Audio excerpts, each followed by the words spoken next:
Mélodie est coprésidente de l'association La Ville à vélo et elle va nous faire l'honneur de présenter une synthèse de son mémoire sur la mobilité des femmes à vélo. Et donc, c'est un mémoire qu'elle a rédigé durant son parcours dans les Nouvelles Voies à l'Institut Transition. Donc, juste avant de lui donner la parole, je vous donne quelques éléments pratiques sur ce webinaire. On est ensemble jusqu'à 13 h. Mélodie va présenter les résultats de son travail jusqu'à 12h45 environ, et puis on va garder une quinzaine de minutes pour répondre à vos questions. Voilà, donc on vous invite à poser vos questions au fur et à mesure dans le chat, et puis elles seront traitées en dernière partie de ce webinaire. Et enfin, un dernier élément, ce webinaire va être enregistré, donc on va lancer l'enregistrement juste après, et ce qui veut dire qu'un replay sera disponible pour les personnes qui le souhaitent. Donc dites-nous si vous souhaitez avoir accès au replay, on vous transmettra le lien. Voilà, et ben, je pense que j'ai fait le tour de la présentation. Je vais du coup donner la parole à Mélodie pour qu'elle puisse commencer la présentation de son travail. Et puis, bon webinaire à tous et à toutes, et j'espère que vous allez passer un très bon moment. Ok, donc bonjour à toutes. C'est bon, tout le monde m'entend, tout le monde voit la présentation. Alors finalement, comment j'en suis arrivée là à vous parler aujourd'hui? D'abord, j'étais une cycliste régulière. J'ai commencé à travailler. C'est là où j'ai commencé à faire du vélo. Donc là, j'alternais vélo en libre service et métro. Et puis après, je suis devenue une cycliste plus régulière à Lyon. Donc moi, j'ai une pratique urbaine du vélo. Il y a plein de raisons qui m'ont poussée à faire du vélo, mais je crois que ce qui me manque le plus quand j'en fais pas, c'est bouger mon corps et être dehors. Mon expérience à vélo a évolué aussi quand j'ai voulu continuer à faire du vélo avec mes enfants. Et c'est aussi ce nouveau positionnement qui m'a poussée à m'engager au niveau associatif. En parallèle de ça, j'ai travaillé depuis le début dans le secteur de la mobilité, dans le secteur du transport collectif, sur le mode métro. Et l'année dernière, j'ai décidé de faire une pause et de réfléchir au sens que je voulais donner un peu à mon parcours professionnel. Et donc, j'ai intégré le cursus de l'Institut Transition à Lyon, qui s'adresse aux personnes qui souhaitent se réorienter dans leur carrière dans le secteur de la transition écologique et solidaire. Et dans ce cadre, l'Institut nous propose, pour nous faire cheminer, de réaliser un mémoire sur une thématique qui nous anime. Et donc, c'est là que j'ai décidé d'explorer et de croiser deux thématiques qui me questionnaient depuis longtemps, à savoir la place des femmes et la mobilité vélo. Alors, au cours de ces dernières années, je me suis aussi investie de façon plus active au sein de l'association locale La Ville à vélo. Et donc, c'est ce qui m'a amenée à prendre la coprésidence de La Ville à vélo dernièrement. Et puis, pour soutenir un peu financièrement aussi ces engagements bénévoles plaidoyers, j'ai développé une activité en indépendante et je propose et j'anime à destination des entreprises des ateliers collaboratifs sous la forme de fresques, donc fresques du sexisme et fresques de la mobilité qui croisent encore ces deux enjeux qui me portent actuellement. Alors, mon mémoire sur la mobilité des femmes à vélo. Alors d'abord, quand j'utilise le mot femme dans ce mémoire, cela inclut toutes les personnes qui se disent assignées au genre femme. Et pour des raisons d'accessibilité et de données statistiques disponibles, je vais adopter une approche binaire, à savoir d'un côté les femmes, de l'autre les hommes, mais je reconnais la diversité néanmoins des identités de genre là maintenant. Et puis quand on parle de vélo, là dans ce travail, je parle du déplacement mobilité vélo du quotidien. Là, on ne traite pas la mobilité longue distance, les vacances, les loisirs ou la mobilité sportive. Il s'agit de la mobilité vélo du quotidien. Et pour faire ce travail, j'ai fait deux postulats. Je ne redémontre pas que le vélo est un levier clé pour réaliser la transition écologique et solitaire en matière de mobilité. Et par ailleurs, je ne redémontre pas qu'il existe des inégalités de genre très importantes et qu'il faut les réduire. Et donc, en ce sens, j'adopte un positionnement féministe pour ce travail.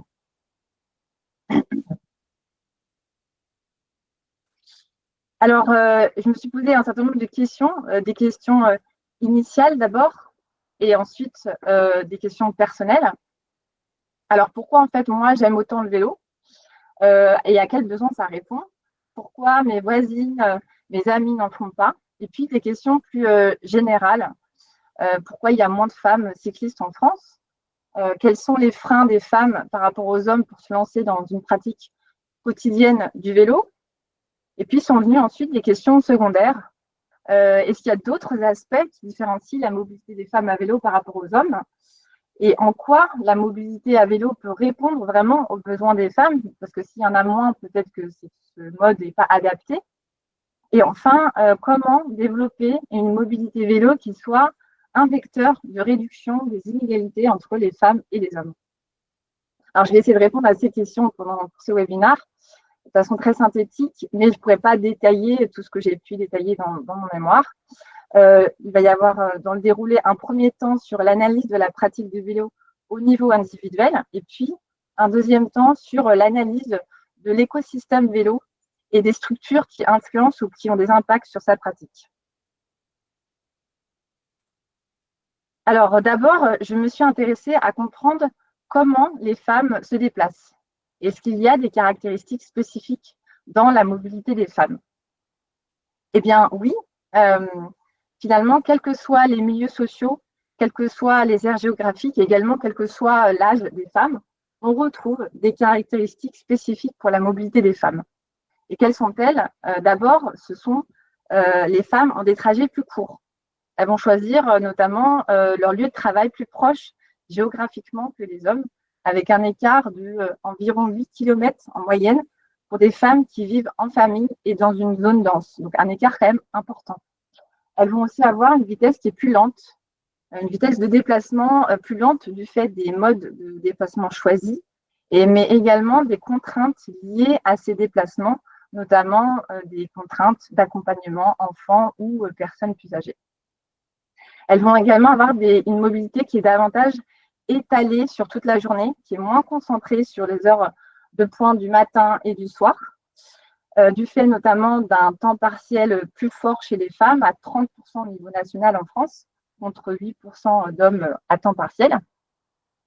En ce qui concerne la mobilité des femmes et du nombre de trajets qu'elles réalisent par jour, au global, c'est identique entre les hommes et les femmes. Et quand on regarde sur la tranche d'âge entre 25 et 55 ans, on s'aperçoit qu'il y a une surmobilité des femmes, avec environ un trajet de plus pour une femme qui a 38 ans par jour, donc par rapport aux hommes.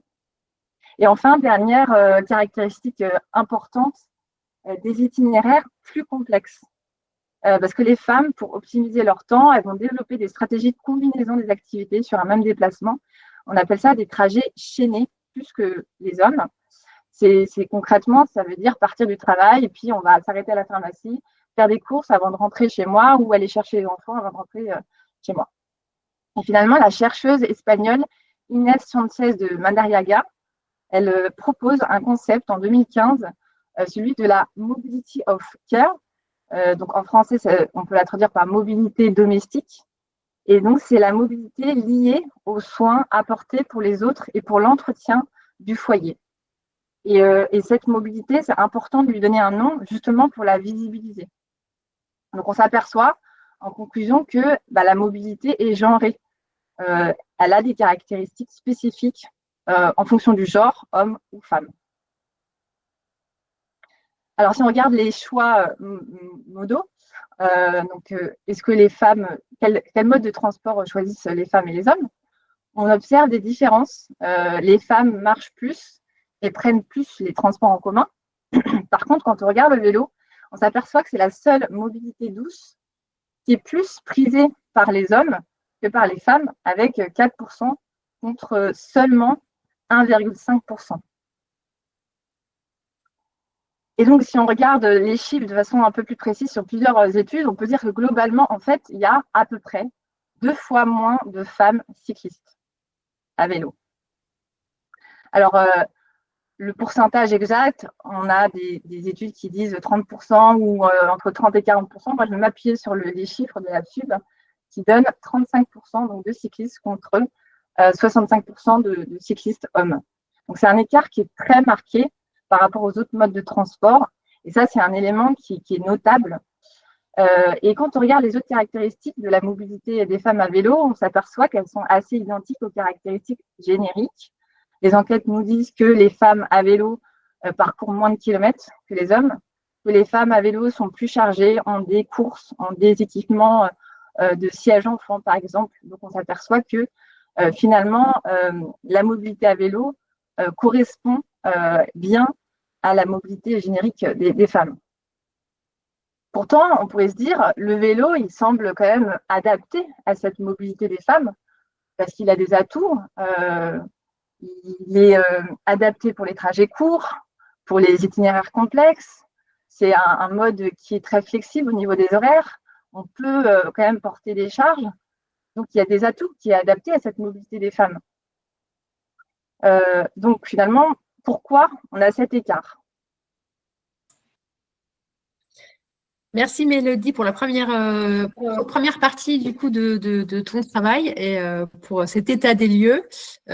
Du coup, je te laisse nous présenter effectivement pour quelles raisons les femmes aujourd'hui sont moins mobiles à vélo que les hommes. Alors, les freins, quand on les liste tous, on se rend compte qu'on peut les regrouper en 3 grandes catégories, 3 grands ensembles. D'abord, et ça c'est une grosse catégorie importante, la perception d'une insécurité physique, sociale et technique vis-à-vis du vélo. Ensuite, le deuxième ensemble qui, pour le vélo, a une particularité parce que le vélo a un rapport avec le corps et vient donc percuter les autres injonctions sociales vis-à-vis du corps des femmes. Donc, c'est tout ce qui est les contraintes liées aux injonctions corporelles. Et enfin, troisième frein, catégorie de frein, le manque de solutions facilitant la mobilité domestique. On l'a vu justement, c'est une caractéristique de la mobilité des femmes, le transport de charge ou le transport d'accompagnement. Alors, qu'est-ce qu'on entend par insécurité physique, sociale et technique ? D'abord, c'est en premier lieu la crainte d'un accident routier. C'est le premier frein qui est donné par les femmes et qui est validé par plusieurs études. Ensuite, ça va être la crainte des conflits ou des agressions sexistes. Ça, c'est le deuxième frein. Et enfin, c'est la crainte également d'avoir une panne mécanique ou des aléas qui sont liés à ces pannes. Et ça peut être aussi juste, d'abord, en premier lieu, le choix du vélo. Quel vélo je vais choisir quand je rentre dans un magasin de vélo?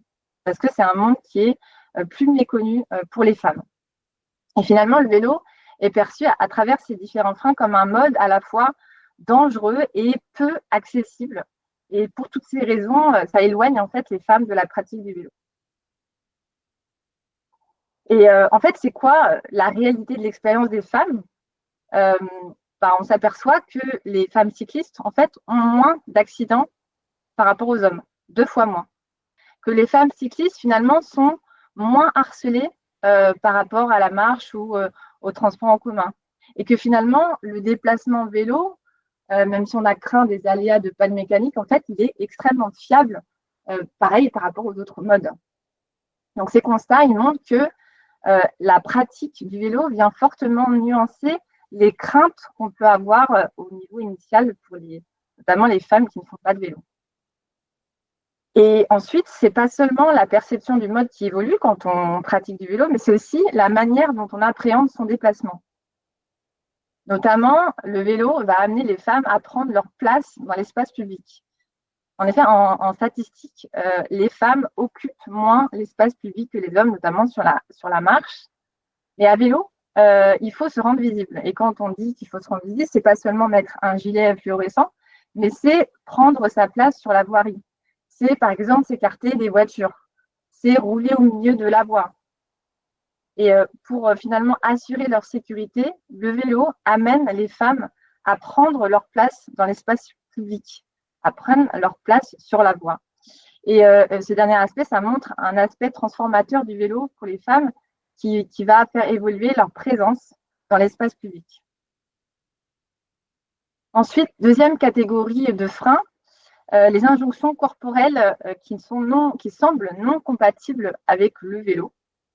Parce que donc, les femmes non cyclistes vont Se dire, bah voilà, à vélo, moi, je vais être décoiffée avec mon casque, je ne peux pas porter de talons, de jupe, c'est compliqué, mon maquillage, il va couler, puis après, je vais transpirer. Puis de toute façon, je ne me vois pas faire une activité physique tous les jours, c'est trop fatigant. Faire un effort physique régulier, bah, c'est pas pour moi. Et les sociologues et les enquêtes montrent qu'effectivement, il y a un rapport à l'effort qui est extrêmement genré, que les femmes sont moins prêtes à faire un effort physique que les hommes. Et sur ce sujet, j'ai trouvé une, une, une proposition de la chercheuse féministe Camille Froidevaux-Métairie qui montre qu'il y a un lien entre apparence et capacité. Et le fait de devoir faire attention à son apparence en tant que femme nous empêche de percevoir notre corps comme un corps capacitaire, comme un corps puissant. Et justement, la pratique du vélo, par sa capacité à mettre en mouvement le corps des femmes, redonne cette fonction capacitaire. Donc encore un aspect transformateur du vélo. Enfin, la troisième catégorie de freins liée au manque de solutions pour la mobilité domestique. Les études nous montrent que les femmes arrêtent de faire du vélo quand elles ont des enfants. Parce qu'aujourd'hui, les solutions encore ne sont pas facilement accessibles pour porter des enfants sur un vélo ou pour les accompagner sur leur propre vélo. Parce qu'il faut les surveiller quand les enfants sont sur le trottoir, quand on accroche, quand on décroche le vélo, ou quand on essaie de ne pas faire tomber le vélo parce qu'on doit les attacher et détacher dessus, sur un siège enfant par exemple, avec tout un ensemble de déséquilibres potentiels. Et on l'a vu justement, les femmes enchaînent les trajets. Et donc dans ces moments de rupture de chaîne, décrocher, raccrocher l'enfant, attacher son vélo, ce sont à chaque fois des freins à l'utilisation du vélo dans ce cadre de mobilité domestique. Et par ailleurs, quand on met en regard les deux autres freins, notamment en posture de mère, notamment en ce qui concerne l'insécurité, en fait, avec des enfants, l'insécurité, elle est décuplée puisque l'accident, il n'arrive pas seulement à moi, mais également à mes enfants. Et en tant que mère, je dois protéger mes enfants.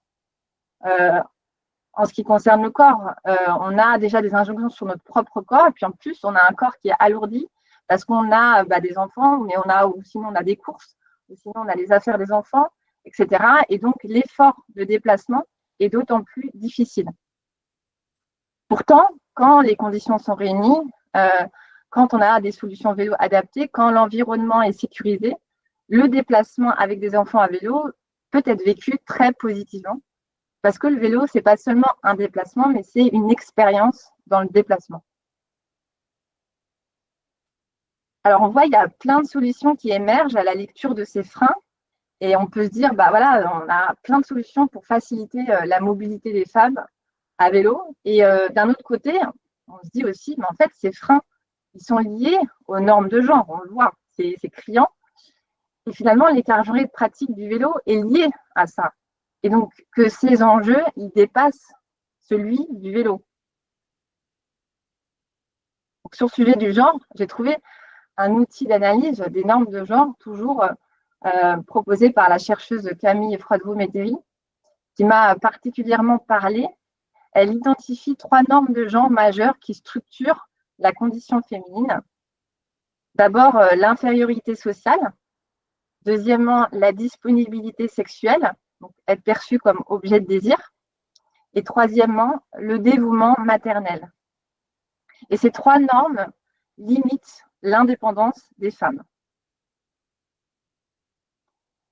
Et quand on regarde de nouveau les freins des femmes pour le vélo, on s'aperçoit qu'on peut rattacher chaque frein à ces injonctions proposées par la chercheuse.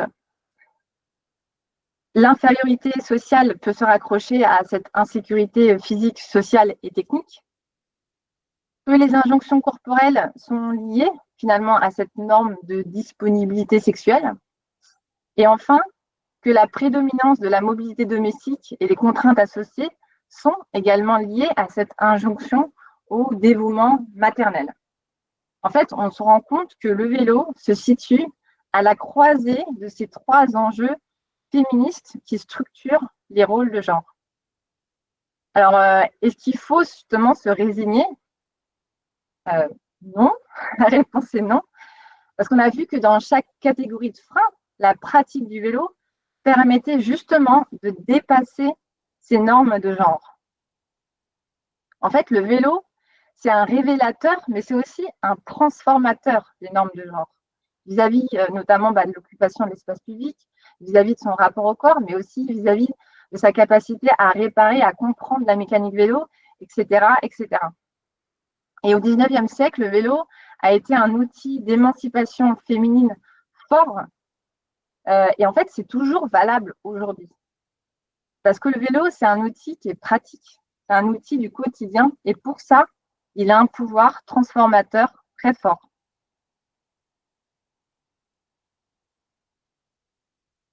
Alors, on va changer d'échelle d'analyse. On a regardé d'abord là l'analyse de la pratique individuelle des cyclistes femmes. Et on va regarder maintenant l'écosystème du vélo, qui réfléchit, qui produit ces solutions. Et finalement, quels sont les freins dans ces structures qui composent l'écosystème vélo et quels sont les freins au développement de ces solutions favorables à la mobilité des femmes.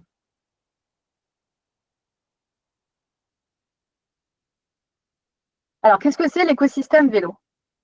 Eh bien, ce sont les personnes qui conçoivent, qui réalisent des aménagements du territoire. On entend le stationnement, l'infrastructure. C'est aussi les personnes qui rédigent la réglementation pour le vélo. C'est les personnes qui conçoivent, qui produisent des vélos, des accessoires, des services associés comme par exemple le vélo en libre service. Ce sont des personnes qui font la promotion du vélo, qui vendent, qui réparent, qui accompagnent, qui forment à la pratique du vélo. Et tout ça, ce sont des structures qui sont des entreprises en règle générale, mais aussi des établissements publics ou encore des associations. Et quand on regarde qui sont ces personnes, eh ben, ce sont en majorité des hommes, avec une forte sous-représentation des femmes dans ces structures. L'étude de l'association des roues libres montre qu'il y a environ 13% de femmes dans la distribution cycle, donc la vente, la réparation, la formation, la cyclo-logistique. Et quand on regarde également les contributions, les relectures au schéma directeur des aménagements cyclables, rédigé par le CEREMA, donc rédigé aussi par un homme, bah, les relectures, contributions sont composées à 23% de femmes et à 77% d'hommes. Dans les associations de promotion du vélo, on a environ 35% de femmes impliquées dans des engagements associatifs, notamment au bureau. Et par exemple, bah, à la ville à vélo, il y a 30% d'adhérentes. Alors, en quoi est-ce que c'est un problème qu'il y ait une absence relative des femmes dans l'écosystème vélo? D'abord, à cause de ce qu'on appelle le biais d'ignorance. Alors, qu'est-ce que ça veut dire? Ça veut dire en fait se concentrer sur ce que l'on voit ou connaît tout en ignorant ce qui reste invisible. Alors ça, c'est aussi valable pour le biais pour les femmes qui sont issues de classes sociales élevées vis-à-vis de femmes en situation de précarité ou de handicap. Ce biais, il est valable dans différents groupes. Mais revenons au biais des hommes. En fait, les hommes, avec ce biais, ils vont concevoir des vélos, des infrastructures en fonction de leur expérience ou de ce qu'ils pensent être utile. Et ce biais, il est exacerbé quand on pense que le masculin, il est neutre, il est universel et que ça doit bien fonctionner pour tout le monde. Ou quand les données justement genrées, elles ne sont pas disponibles ou elles ne sont pas exploitées. Et donc, cette sous-représentation des femmes, c'est aussi un frein à la construction d'un système vélo accessible à toutes et à tous. Alors, quels sont les leviers d'action pour l'écosystème vélo et pour améliorer la représentativité des femmes et réduire ou supprimer même ce biais d'ignorance? On va voir qu'il y a 4 leviers d'action. D'abord, combattre le sexisme, travailler sur la représentativité des femmes, adopter l'approche intégrée de l'égalité et puis mettre en place un accompagnement culturel et politique. Donc d'abord, en premier lieu, donc combattre le sexisme. Qu'est-ce que ça veut dire, sexisme? C'est donc une idéologie qui repose sur le postulat d'infériorité des femmes par rapport aux hommes et aussi un ensemble de manifestations anodines en apparence, comme des remarques ou plus graves, comme des viols ou des meurtres. J'ai remis cette définition parce que ce mot sexisme, sexiste, on le connaît tous, mais des fois on oublie un peu ce qu'il veut dire. Un acte sexiste, donc c'est une action qui infériorise la femme par rapport à l'homme. Pourtant, aujourd'hui, tout le monde est d'accord pour dire que la femme doit être l'égale de l'homme et personne ne remet en question la chose. Mais pour autant, on va réaliser, femmes et hommes, tous les jours, des actions sexistes sans même s'en apercevoir. Ça peut être juste un regard adressé plutôt à un collègue ou à son père ou à son frère quand il s'agit de discuter d'un sujet sérieux, technique ou valorisant, plutôt qu'à sa sœur, plutôt qu'à sa collègue, ou des blagues, tout simplement. Et pour s'en rendre compte, il y a besoin d'actions de sensibilisation et de formation. Et l'étude des roues libres, justement, met en évidence un grand nombre de propos ou de faits sexistes présents dans le secteur du vélo. Et cet accompagnement au changement, il doit être soutenu par des personnes qui sont formées sur le sujet. Parce que si on veut attirer des femmes, on le verra après, il faut aussi qu'elles restent dans cet écosystème. Et dans le domaine de la mécanique, on a eu des témoignages de femmes qui finalement jettent l'éponge et qui partent en fait du fait de ce climat sexiste dans les structures. Deuxième levier d'action, la représentativité des femmes. Donc pour améliorer la représentativité des femmes dans les structures, il faut se donner des objectifs de parité avec des quotas, avec des chiffres, parce que sans contrainte, les choses n'évoluent pas ou beaucoup trop lentement. J'ai un responsable de développement d'une marque de magasin qui me disait qu'il rêvait d'avoir une femme qu'il appelle pour lui dire qu'elle voulait monter un magasin. Mais en fait, ce responsable, s'il avait des objectifs chiffrés, peut-être qu'il trouverait des moyens, le réseau, pour finalement qu'il y ait une femme dans l'année qui l'appelle ou qui échange pour qu'elle monte son magasin de vélo. C'est aussi la parité dans les postes clés et notamment dans les instances de décision. Donc avoir des objectifs de présence de femmes chiffrés dans les instances de décision. C'est aussi avoir des modèles de femmes dans lesquels on peut se projeter pour les femmes qui ne travaillent pas dans le secteur. C'est aussi des formations dédiées, un accompagnement dédié aux femmes pour les soutenir, un réseau professionnel féminin pour s'entraider. Et en plus de cette présence des femmes qu'il faut augmenter, il faut aussi qu'elles soient audibles. Et donc, notamment vis-à-vis de la prise de parole des femmes. Les études montrent que les hommes prennent la parole plus souvent et plus longtemps, avec près de 75% du temps. Donc, si on veut que les femmes, même en parité, 50-50 ou en plus petite proportion, soient entendues, il faut qu'il y ait une régulation de la parole. Et là, sur ce sujet, la Fédération des usagers et usagers de la bicyclette a fait un travail remarquable en ce sens, notamment en chronométrant les prises de parole entre les femmes et les hommes lors des derniers congrès Cube. Et moi, je considère qu'elle est pionnière sur ce sujet. Troisième levier d'action, adopter l'approche intégrée de l'égalité, plus connue sous le nom de gender mainstreaming. C'est une méthode qui propose d'inclure la perspective de genre dans les étapes d'un projet pour répondre équitablement aux besoins des femmes et des hommes en se basant sur des données genrées, en se basant sur des objectifs et des indicateurs. Donc ça, qu'est-ce que ça veut dire concrètement ? Au lieu de se donner un objectif de part modale de 12% pour 2030, avec une invisibilisation de la part des femmes et des hommes, se donner un objectif selon l'approche intégrée de l'égalité, c'est se donner un objectif de 12% de femmes et 12% d'hommes. Et finalement, si on a 9,6% de femmes et 14,4% d'hommes qui font donc un objectif moyen à 12%, en fait, on n'a pas atteint notre objectif. Et ça, c'est aussi une manière de forcer à avoir des actions en faveur de la mobilité des femmes. C'est aussi mettre en évidence les données genrées quand on peut le faire ou quand on peut les faire ressortir. Par exemple, pour le baromètre de la FUB, la Fédération des usagers et usagères de la bicyclette, ça, c'est un diagnostic de la cyclabilité des territoires. Ça serait intéressant de savoir finalement combien de femmes et d'hommes ont répondu à ce questionnaire et analyser les réponses en ce sens ou dans les autres enquêtes statistiques sur le vélo. C'est aussi regarder quand on fait des projets à qui ils bénéficient.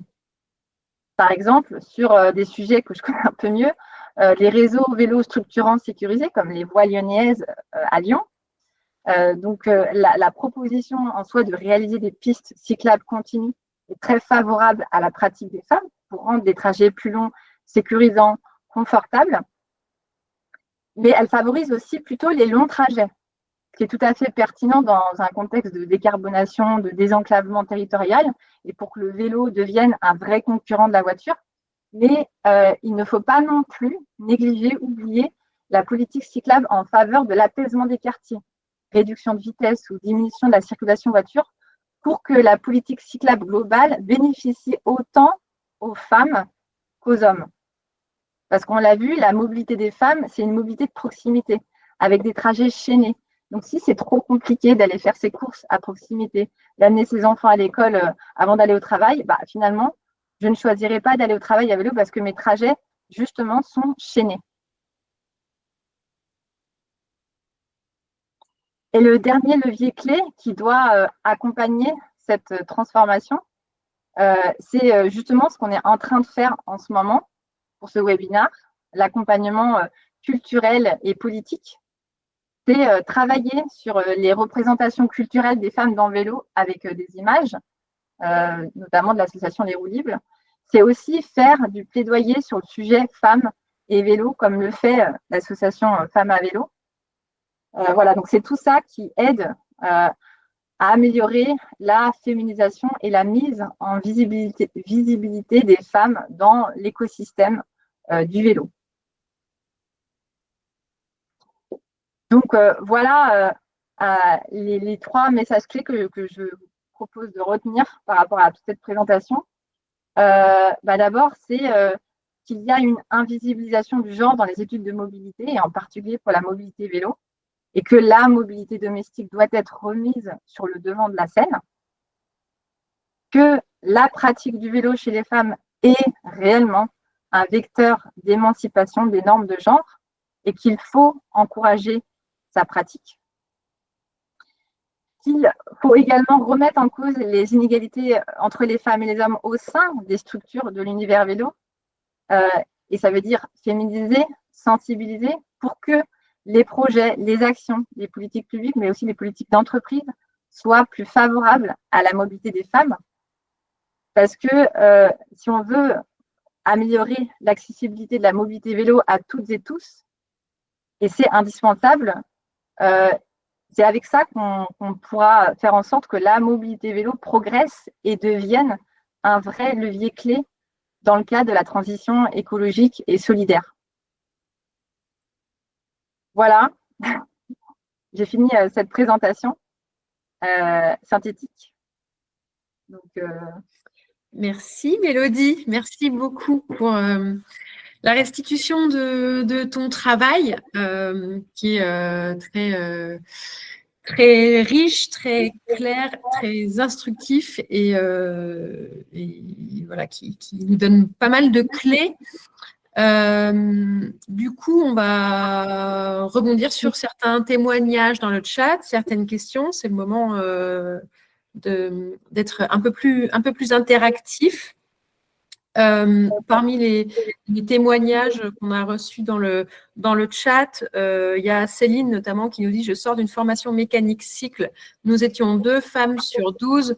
Il y a encore du chemin. » Donc voilà, c'est une réalité. C'est pas, je pense que ce travail, il n'est pas basé que sur de ressentis. On est des femmes, donc on a ce ressenti, mais il est aussi et surtout basé sur des chiffres, sur des constats. Donc aujourd'hui, voilà, sur une formation de 12, sur la formation de Céline, il n'y avait que 2 femmes.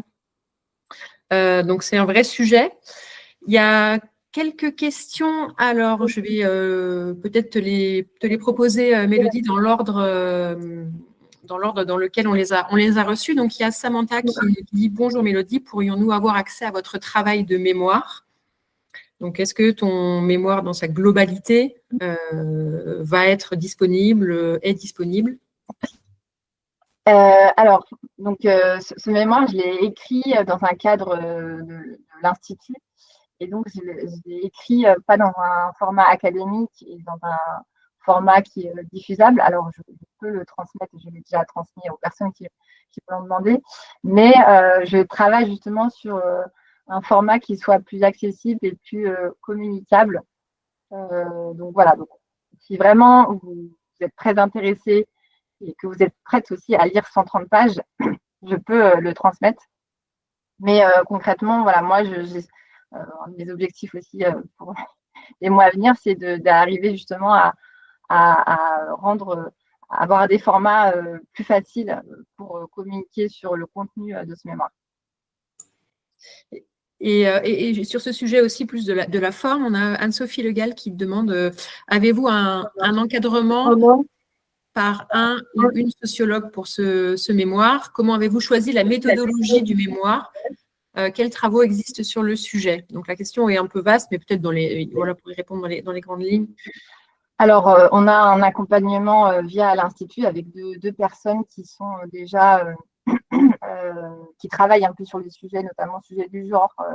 D'un côté, j'avais 2 personnes sur le sujet du genre et sur le sujet de la mobilité vélo. Et par ailleurs, j'ai rencontré 18 femmes qui travaillent dans le vélo, dont des chercheuses sociologues qui ont travaillé sur le sujet de la mobilité vélo.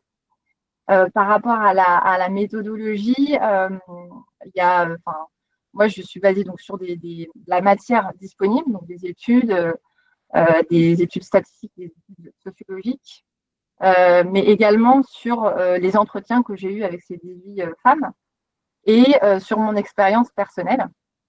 C'est aussi ça qui m'a guidée dans les recherches et les pistes vers où je voulais aller. Donc, c'est le croisement un peu de la matière disponible, des entretiens avec les femmes qui travaillent dans l'univers vélo, et puis mon expérience aussi de femme et de cycliste personnelle.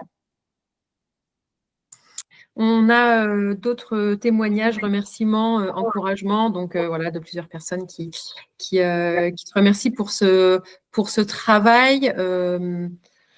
On a Françoise qui nous dit, par exemple, qu'elle est en reconversion professionnelle dans le domaine du vélo et qu'elle va oser prendre plus sa place en tant que femme dans le groupe. Donc voilà, ça rejoint exactement ce dont tu parlais. On a plusieurs personnes aussi qui sont prêtes à lire ton travail dans sa globalité.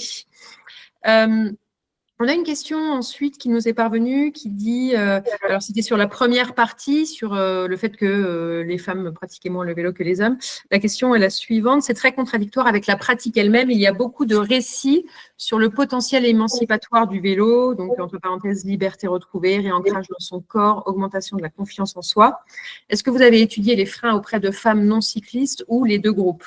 Donc, je pense que du coup, la question, elle est telle que je la comprends, sur le fait qu'à la fois, on a moins de femmes. La nuance dans les différents freins, effectivement, on peut différencier le groupe des non-cyclistes et des cyclistes, même s'il y a un groupe intermédiaire, des femmes qui font un peu de vélo, qui en font de temps en temps le week-end, mais qui n'en font pas de façon très régulière. En fait, il y a un panorama de profils finalement. On se rend compte effectivement qu'il y a beaucoup de craintes qui ne sont pas en fait, qui sont dépassées avec la pratique du vélo. Et donc que quand on fait du vélo, on ressent l'ensemble des bénéfices et ce caractère émancipateur. Mais malheureusement, entre guillemets, pour les non-cyclistes, c'est pas visible, c'est pas perceptible. Néanmoins, sur certains sujets, notamment sur les trois grandes catégories de freins, même pour les femmes cyclistes, ça peut être un sujet. Sur le sujet de la sécurité, il y a environ 30% des femmes qui pensent, quand elles font du vélo, à le fait d'avoir un accident. Voilà, c'est quelque chose qui est quand même présent en l'état actuel de la mobilité vélo. Sur la mobilité domestique, les femmes trouvent des solutions, s'arrangent, mais des fois se disent que un certain nombre de stationnements vélo qui ne sont pas adaptés néanmoins et qui ne facilitent pas leur usage du vélo dans ce cadre-là. Je ne sais pas si je réponds tout à fait à la question. Je poursuis. Donc, on a Julia qui nous avait demandé le lien vers l'étude des roues libres. Donc, je l'ai mis dans le chat. C'est une étude vraiment sur les métiers du vélo et je vous encourage, et je pense qu'on vous encourage toutes voilà, à aller consulter l'étude. On a Fernanda Franco qui revient sur le sujet du baromètre, qui dit très intéressant pour le baromètre. Avez-vous fait la suggestion à la FUB? Cela a-t-il été considéré pour le nouveau baromètre? Il y a Léa, je crois, qui répond aussi un peu sur ce sujet, qui dit on est en train de le faire via la ville à vélo, mais c'est bien si tout le monde le demande. Donc, je ne sais pas si tu as des éléments, Mélodie, là-dessus. Oui, bah, donc je l'ai proposé il n'y a pas si longtemps que ça, parce que je ne m'étais pas posé la question et en fait, voilà, je me suis posée. Donc, je l'ai suggéré, mais je me suis dit, je vais en parler là pendant le webinaire, comme ça va faire pression si c'est pas fait. Toujours sur le sujet de la FUB, justement, hein. Françoise Mathieu demande si tu seras présente au congrès de la FUB pour présenter tes travaux ou pour pouvoir te rencontrer. Est-ce que tu as prévu de… Alors oui, bah, merci. Je serai présente, mais je n'ai pas prévu. En tout cas, je n'ai pas d'atelier sur mon travail. Alors, je suis en train de parcourir la suite des commentaires et des témoignages dans le chat. Il y a plusieurs personnes qui demandent des sources bibliographiques. Est-ce qu'il y a une liste qui existe pour que chacune puisse compléter un peu ses lectures? Oui, parce que c'est quelque chose auquel je pensais. Voilà, moi, j'ai 7 pages de bibliographie, donc je ne sais pas si je vous envoie les 7 pages, je peux. Mais après, voilà, je peux aussi faire une sélection de ce que je considérais le plus pertinent pour que chacune puisse regarder. On a quelques personnes peut-être qui veulent prendre la parole, qui ont levé la main. C'est le cas. Julia, est-ce que tu peux ouvrir ton micro si tu souhaites prendre la parole?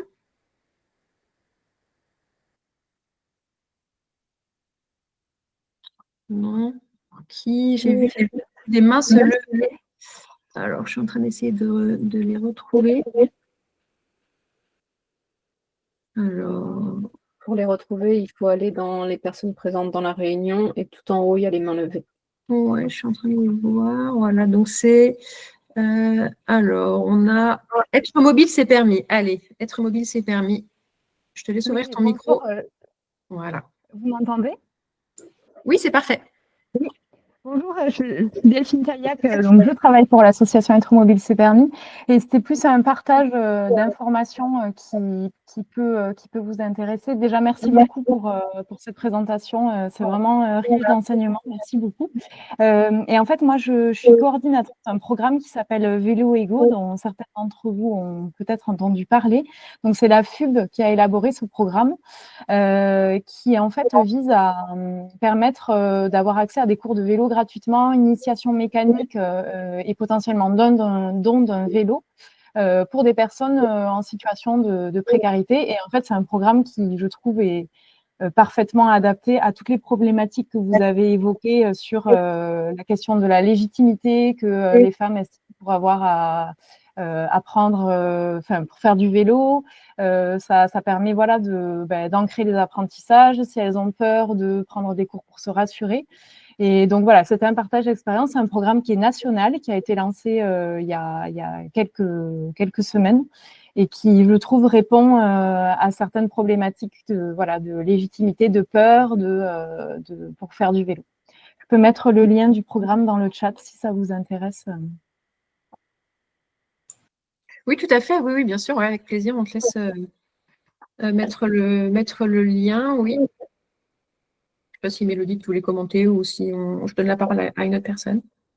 Ouais, non. Alors, on a Voïka Ameti qui avait pris la parole. Je te laisse si tu es toujours…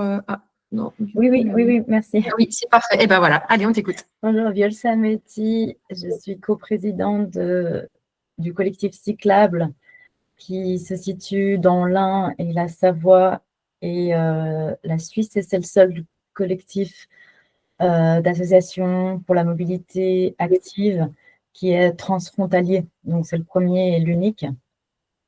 Et voilà, on est aussi membre de la FUB. Je voulais juste, déjà, vous remercier beaucoup pour ce travail incroyable. Et puis, et riche. J'apprends pas mal de choses qui me seront utiles dans 2 jours parce que je vais intervenir dans le cadre d'une table ronde à Saint-Julien, en Genevois. Et je suis la dernière d'un groupe d'hommes de classement de la prise de parole que j'ai interrogé. Vraiment, c'est une question de pouvoir et d'expertise. Donc, je reviens juste sur cette notion d'expertise, justement, et de compétences. Moi, ça fait 3 ans que j'essaie de me réinsérer dans le secteur du vélo de diverses manières. Et en fait, tout le travail qui est fait, que j'ai réalisé sur les 3 dernières années, bah, c'est pas comptabilisé parce que comme beaucoup de travail que font les personnes non visibles et voilà, dans la société, ben, c'est pas employé, donc c'est pas du travail. En fait, c'est du travail. Donc voilà, je vais juste dire s'il y en a qui se sentent peut-être moins légitimes ou quoi, de dire ben de valider en fait, de valider, puis de faire taire les gens. C'est du boulot. Donc en fait, ça rentre dans mes compétences et ça fait de l'expertise et c'est pas grave si j'ai pas des diplômes qui vont avec, ni les formations.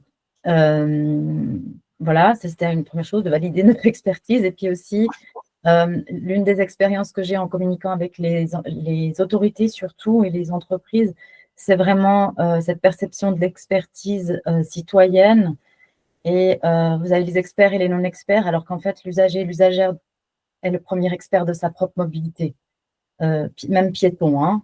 Donc, il faut aussi valider, comme quand on devient parent, on devient expert de la parentalité, parce qu'on a une expérience singulière, eh bien, on est expert de notre mobilité et c'est d'ailleurs la meilleure expertise, parce qu'on a vu des aménagements créés par des gens dans leur bureau, enfin des hommes dans leur bureau, des géographes et des urbanistes, que les gens vont finir par pas utiliser, donc ça, c'est dans l'intérêt de personne. Donc voilà, enfin juste aussi valider l'expertise juste en tant qu'usager, usagère, ça me paraît primordial. Et puis là aussi de rappeler ça assez systématiquement, c'est un gros travail. Et puis par rapport aux données et cette notion d'invisibilisation, là aussi, dans le travail qui est fait avec les autorités, moi j'essaie quand même de militer, de rappeler sur le plan, alors là purement technique et statistique, une non-donnée, une absence de données est une donnée en termes statistiques. Et il faut vraiment se battre avec même les informaticiens, de rappeler ça en fait. Et aussi aussi de se rappeler qu'il y a aussi beaucoup de technocratie dans la méthodologie de relever les données et de vraiment pousser à ramener de l'humain en général. En l'occurrence, Cyclable a été créé parce qu'on fait des comptages manuels. Moi, j'essaie de lutter, de dire maintenant, la feuille papier puis le comptage humain a une finesse que n'ont pas les machines, notamment parce qu'on voit ce qui n'existe pas et qu'on le relève. Donc, un enfant qui n'est pas là sur une piste cyclable le week-end, c'est une donnée importante, c'est montrer qu'il n'y a pas en fait. Voilà, donc on a beaucoup pu mettre en avant que, par exemple, les moments de comptage sur une tranche horaire étaient complètement absurdes parce que ça montrait vraiment les disparités hommes-femmes, parce qu'en fait, on voyait les femmes arriver la demi-heure suivante, vu qu'elles avaient posé les enfants à l'école. Donc, l'heure de pointe, ce n'est pas celui des vélotaffeurs. Ce n'est pas seulement celui des vélotaffeurs. Voilà, donc il y avait des choses comme ça où on corrige la méthodologie en disant attention, il faut rajouter des lignes avec des zéros. 0 enfant, vélo, cargo. Parce que, en fait, pour l'instant, il n'y a pas d'enfants qui conduisent des vélos cargo, mais on peut très bien se dire que si les infrastructures existaient, on pourrait imaginer que son enfant de 8 ans, autonome, en sécurité, ait un vélo cargo pour transporter son matériel à son cours de sport. Voilà. Donc, ça existera peut-être, on croise les doigts. Voilà, et puis tout ce congrès de la FUB, parce que le sujet est complètement galvanisant, je pense, pour les femmes, c'est le pouvoir d'agir. Et quand il n'y a pas de pognon, le pouvoir d'agir, il faut le créer. Voilà. Allons-y. Merci. Merci beaucoup pour ton apport d'expertise, ton témoignage. Je me permets de rebondir sur le sujet des données, parce que dans le chat, il y a Colline qui nous posait la question sur vraiment le sujet plus en lien avec l'association dont j'ai parlé au début, qui est l'étude nationale sur la place des femmes dans la filière vélo. Donc effectivement, nous, avec l'association Les Femmes à Vélo, on est On fait partie du comité de pilotage, donc Colline et d'autres personnes, si ce sont des sujets qui vous intéressent, contactez-nous parce que voilà, on a toujours besoin de monde, de personnes pour nous aider sur ces sujets-là. Donc, vous pouvez nous envoyer un email contact@lesfemmesavelo.com ou nous joindre voilà, par différents moyens, LinkedIn ou autres. Mais donc oui, ce sujet de la data et de l'étude sur la place des femmes dans la filière vélo est en cours et on y participe avec l'asso. Je ne sais pas si Mélodie, tu veux ajouter quelque chose suite au témoignage qu'on a eu. Non, mais je suis tout à fait d'accord avec ce qui a été dit. Et puis, effectivement, c'est l'occasion, c'est bien que ce webinaire ait lieu un peu avant le congrès FUB, parce que je pense que ça peut être intéressant, même s'il y a déjà des événements qui sont prévus liés justement au sujet de la mobilité des femmes à vélo. Je pense que voilà, si on vient tous à parler de ce sujet, on peut aussi le faire monter encore dans les enjeux un peu de la mobilité vélo en général. Pour poursuivre dans les questions qu'on a dans le chat, on a Aurélie qui nous dit dans quelle mesure les infrastructures et les équipements sont un facteur important pour motiver les femmes à augmenter la pratique du vélo pour les déplacements quotidiens. Avez-vous des données là-dessus? Alors oui, les études montrent qu'effectivement, notamment la sécurisation des déplacements en vélo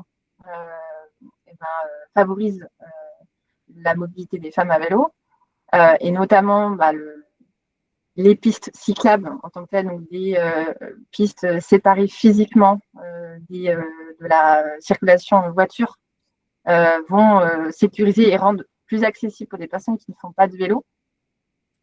Ça, c'est vraiment un élément important. Après, on sait aussi qu'on ne pourra pas faire des pistes cyclables dans toutes les rues. Et c'est là où l'enjeu n'est pas seulement sur les pistes cyclables, il est sur globalement sécuriser les déplacements vélo. Et ça vient. Il y a d'autres manières en fait de sécuriser les déplacements vélo. C'est surtout créer des rues. Si elles ne sont pas sécurisées pour le vélo, des rues où en fait il y a moins de voitures, où les voitures roulent à une vitesse faible, et donc ça devient possible et sécurisant de rouler sur la route simplement en tant que vélo. Ça vient aussi dans l'accompagnement à la circulation vélo, c'est-à-dire comment on fait pour circuler à vélo, pour se sécuriser aussi. La manière dont on a, et j'en ai parlé, c'est aussi prendre sa place sur la route, rouler au milieu, c'est une manière de se sécuriser aussi. Donc voilà, donc c'est un ensemble de choses à la fois sur des solutions vélo, des solutions d'aménagement et des solutions aussi d'accompagnement et d'expertise aussi vis-à-vis du vélo qui peut s'accueillir, qui peut avoir lieu quand on est adulte, mais aussi justement quand on est enfant. Enfin, plus tôt on sait faire du vélo en ville, mieux on se sent en sécurité en fait. Merci du coup Mélodie. Et puis il y a Tatiana qui dans le chat avait partagé un témoignage et qui voulait prendre la parole. Tatiana, je te laisse ouvrir ton micro si tu souhaites toujours prendre la parole. Oui, bonjour à tous. C'était aussi de mettre la lumière lorsqu'on parle de statistiques données sur les femmes, mais aussi peut-être la question des catégories sociales, le lieu de résidence, qui est aussi des éléments et le type de résidence qui fait que la pratique ou l'accès au vélo est une autre question. Et puis, comme ça, on prendra en compte la situation de toutes les femmes et de pas certaines femmes seulement. Et ça, c'est aussi à prendre en compte dans la globalité, dans la réflexion, puisqu'on sait très bien que le type de femme, la catégorie et l'environnement est un facteur essentiel. Et on n'habite pas tous dans l'urbain, dans le périurbain ou à la campagne, et on n'a pas tous accès aux mêmes équipements. Voilà. Et donc, ça aussi, c'est des choses qui nuancent et qui doivent être prises en compte dans la réflexion pour l'accessibilité pour tous, de toutes également. Voilà.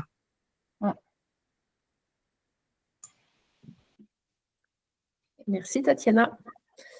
Sur le sujet de la qualité des aménagements, il y a Suzanne qui précise, qui met dans le chat un lien vers une vidéo YouTube qui dit oui, la qualité des aménagements est un enjeu pour les femmes. C'est super bien expliqué dans cette vidéo. Donc voilà, il y a plusieurs personnes qui ont partagé des ressources dans le chat. Je vois un lien vers la vidéo leséchappées.cc qui est intéressante aussi. Donc n'hésitez pas à aller voir et et à noter voilà, toutes les ressources qui sont partagées aussi. C'est super intéressant de pouvoir voilà, s'échanger des livres, des vidéos ou autres.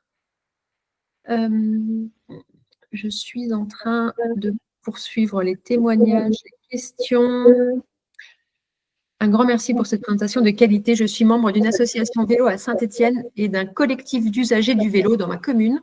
Sous quelle forme peut-on relayer les résultats de ce travail? Donc, ça rejoint un petit peu les questions d'avant, Mélodie. Donc, nous, on aura le replay de ce webinaire qui est disponible. Et puis, Mélodie, du coup, disait que… je te laisse, Mélodie, répondre. Voilà, je travaille justement sur comment communiquer le contenu de ce rapport, de ce mémoire.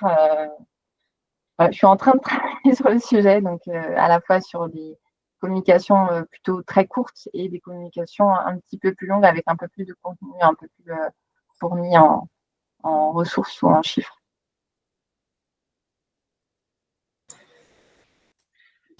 Parfait. On a…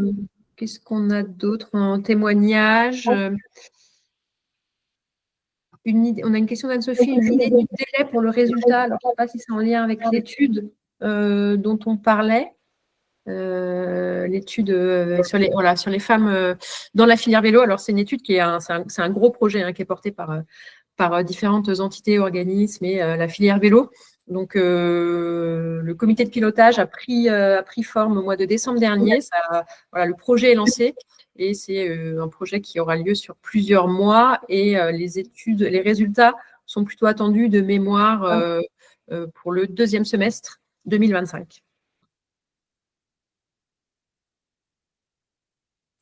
Céline nous dit, c'est un peu hors contexte, mais c'est l'occasion. Est-ce que les femmes à vélo organisent des sortes de job dating? Alors non, pas directement. Pour l'instant, en tout cas, on ne le fait pas. On fait, ce que je mentionnais au tout début, des after-work, qui sont en fait des moments d'échange pour les femmes qui travaillent dans le milieu du vélo, pour celles qui souhaiteraient y entrer. Donc, on l'a fait dans plusieurs villes de France, donc à Lyon, à Grenoble, à Paris, à Strasbourg, à Nantes, à Rennes. On souhaite aller dans différentes villes maintenant, Bordeaux, Marseille, Lille. Donc, si d'ailleurs parmi vous, certaines sont intéressées pour nous filer un coup de main sur l'organisation de cet afterwork, là aussi, on est preneuse.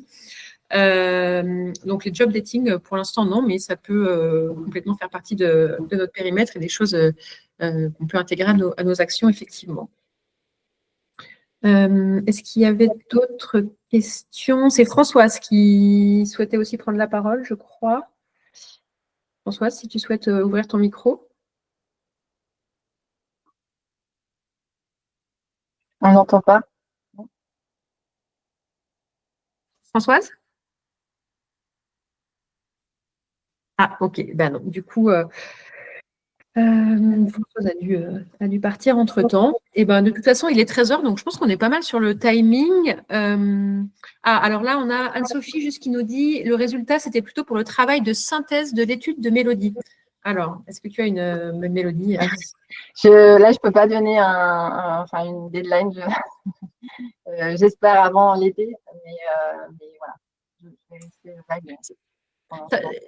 Et sachant que pour tous les participants, les participantes, nous, du coup, tous ceux qui se sont inscrits à ce webinaire, on a votre adresse email. Vous avez dû cocher une petite case qui autorisait ou non à ce qu'on vous contacte pour vous partager d'autres actualités. Et typiquement, quand la synthèse, le travail de Mélodie sera disponible sous une autre forme, une forme ou une autre, on vous en informera par email si vous avez cocher la petite case acceptant de recevoir les messages. Je pense qu'on a fait le tour du sujet. Merci beaucoup, Mélodie, pour le temps que tu as pris pour nous présenter ce travail. Merci beaucoup pour ton investissement sur le sujet de la mobilité des femmes à vélo. C'est un sujet qui est évidemment clé pour nous, pour beaucoup de monde, pour l'ensemble de l'écosystème vélo également, comme tu le mentionnais. On vous remercie toutes et tous d'être venus en nombre pour ce premier webinaire. Et puis, on a hâte de vous accueillir sur de prochains événements avec l'association. Merci à toutes et tous d'être vraiment nombreux. C'est C'est vraiment génial de voir cette mobilisation. Donc, merci.